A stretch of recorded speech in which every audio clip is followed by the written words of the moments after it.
مرغوب اور کوئی مطلوب نہیں ہوتا۔ اللہ والے کا وجود انسانوں کے لیے چھلنی ہے، یعنی چھاننے والا ہے، اسی لیے اللہ والے کے پاس نااہل نہیں ٹھہر سکتا۔ اللہ والے کا ہتھیار ایک بار میان سے نکل جائے تو واپس میان میں نہیں جاتا،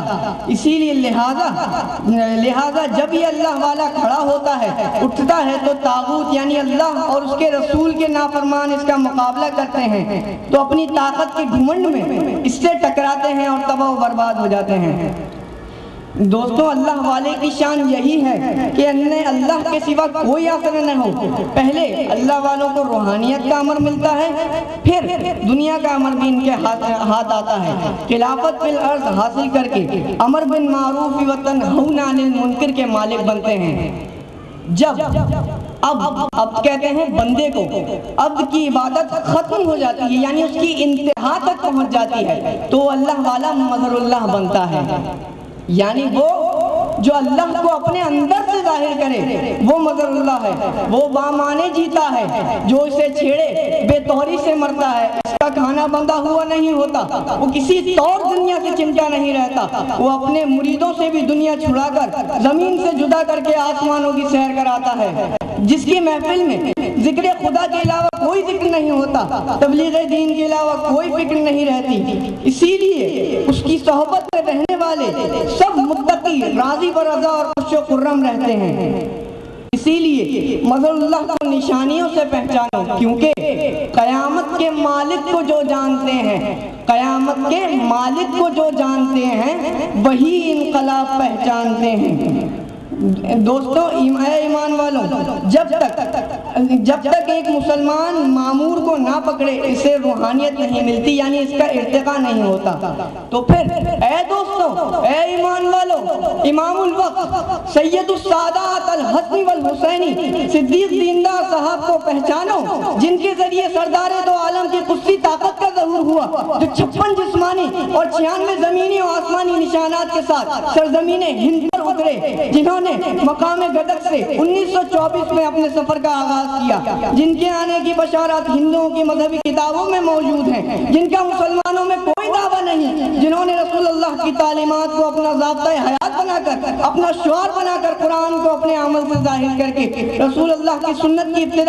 اتباع میں تبلیغ، ہجرت اور غزوات کی منازل طے کی، اور ہندوستان تمام مسلمان ہونے والا ہے کی بشارت دی۔ وہ ہندوستان جہاں سے آپ صلی اللہ علیہ وآلہ وسلم کو ٹھنڈی ہوا آئی، وہ ہندوستان جہاں نواسۂ رسول صلی اللہ علیہ وآلہ وسلم تبلیغ کے کہاں تھے، وہ کہ جہاں جس کے متعلق ابو ہریرہ سے روایت ہے کہ وعدہ کیا ہے رسول اللہ صلی اللہ علیہ وآلہ وسلم نے غزوہ ہند کا، اگر پا لیا میں نے وہ زمانہ تو جان و مال سے شریک ہوں گا، اگر مارا گیا تو افضل الشہداء کہلاؤں گا، اور اگر زندہ واپس آ گیا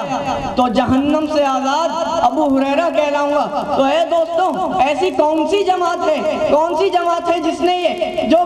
ہندوؤں کے عین مٹھ میں کھڑے ہو کر یہ بولتی ہے کہ ہندوستان تمام مسلمان ہونے والا ہے، یہ یہی جماعت ہے۔ تو اس کے بانی دیندار انجمن حضرت صاحب قبلہ فرماتے ہیں کہ مدعی بن کے سرزمین ہند پر اترا، اپنی پہچان میں قیصر کی ہلاکت لایا، مدعی بن کے سرزمین ہند پر اترا، اپنی پہچان میں قیصر کی ہلاکت لایا، تبلیغ و ہجرت و غزوات کرائے میں نے، متبعین کو ہم رنگ بنا کر چھوڑا۔ تو اے ایمان والوں، اس معرکہ میں شہید ہونے کے لیے، شریک ہونے کے لیے کمر بستہ ہو جاؤ، اللہ کے نفاذ کے لیے اپنی تمام صلاحیتوں کو لگا دو۔ 1,24,000 انبیاء کو کلمہ توحید کا جام پلا دو،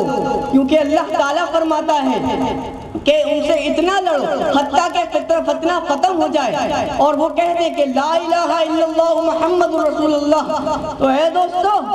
سمجھ لو اسے بس یہی دن غنیمت کیے جاؤ تم دین حق کی اشاعت، نہ ضائع کرو تم وقت بے ضرورت، گیا وقت ہاتھ آتا نہیں ہے کہاوت،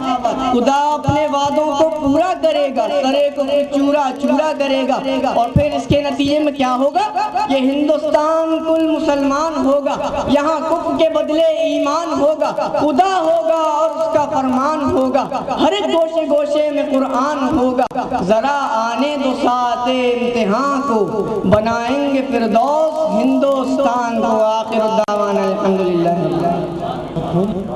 یہ تھے جناب محمد یاسر منیب۔ اب میں مختصر